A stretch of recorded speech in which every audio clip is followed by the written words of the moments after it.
Hey everybody, this is Jeff from Build an Aquarium Workshop, and today's episode is for all you beginner reefers out there who want to do a basic frag. Alright, so we are just going to use some basic tools. This is our piece we want to frag. We have this beautiful zoanthid that we want to kind of work our way out of this blue mushroom and pink xenia rock. And it's not that big of a rock, but you know, we figure we really want to work on growing these zoanthids out. It's a very nice one. So what we're going to do is we're just going to go ahead and get some, we've got a hammer, we've got a screwdriver, and these are tools that we use for corals. We don't use them to fix the car or anything like that. Of course, we want all our tools to be as clean as possible. We have our container and our bucket, and so what we're going to do is we're going to take this one out, and we'll go ahead and just hammer the rock away, so to speak, and it's the most basic frag you can do. But it's awesome because if you do want to trade or sell your frags, it's the most natural. You don't have to worry about them being on a plug or on gridding, like you can see over here. We've got them on gridding. That you're gonna have to cut them out, cut them away. But this, people love rocks, so of course if you can just hammer and break this up into small chunks, then you can move them around. Sell off part of it, keep part of it, so it makes it more versatile. And of course, we want this zoanthid to grow, and he's having to compete right now with the mushroom, and he's also having to compete with the pink xenia as well. All right, so we're gonna go ahead and show you this. Okay, so we have basic tools. We don't need much to break a rock up. This works pretty well, so I'm gonna show you that. This is a screwdriver. It's just a Phillips head screwdriver that we use. And we have a small hammer. Don't need really a huge hammer necessarily. Some rocks can be hard to break though. And of course we have our handy dandy 5-gallon bucket, which is pretty durable. So we're gonna put the rock in there, okay? And that's where we will go ahead and hammer it to close up.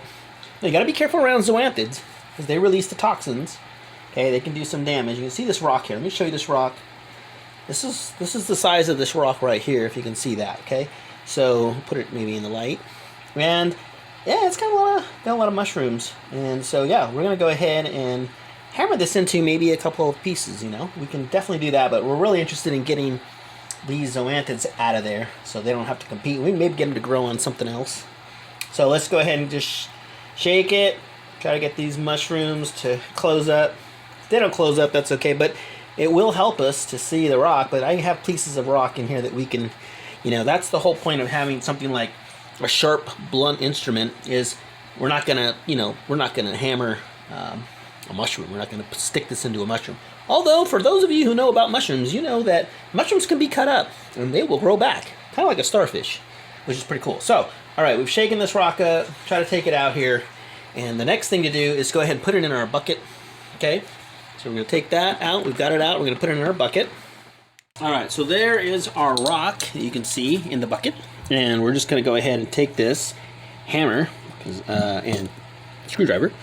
And we'll see for a piece of rock. This is just rock right here. Okay, so we can get a nice little piece over there that we can hammer. And don't be afraid here, folks, and try to get it so you can see it. And then we just put our thing right there, and we're going to get the hammer, and we're going to hit it a couple times if we have to.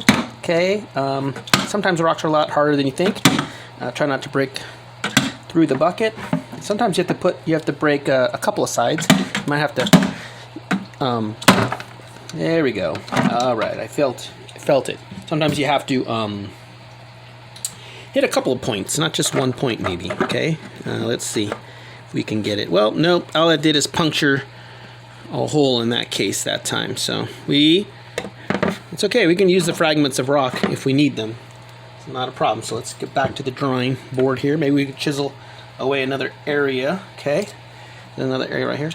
Okay, and there we go. Oh, okay, there we go. Boom, there it is.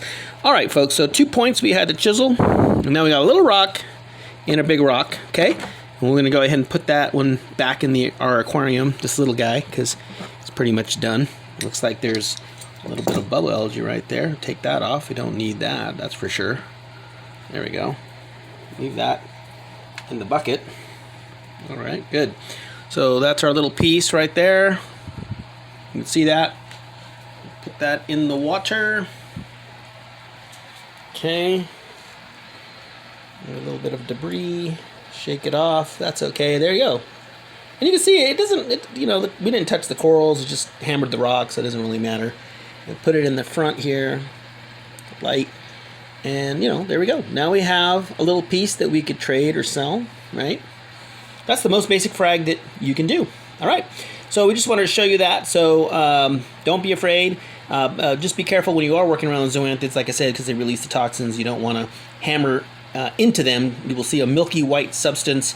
If that gets into even an open cut on your hands or arm, anywhere, or you touch your eyes, it could be very, very hazardous to your health, maybe even fatal. So just be careful when you're working around zoanthids. Just touch the rock, not the coral. We did that with these as well, with the mushroom. One word of note, when we do this, as you saw, the coral's out of the water.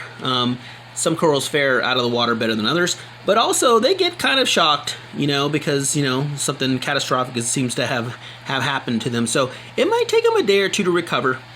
Don't worry, they will recover. They're like plants, All right, so there you are, folks. I hope this was a helpful episode. If so, give us a like. And, of course, you want to see more Build an Aquarium Workshop, please subscribe to our channel.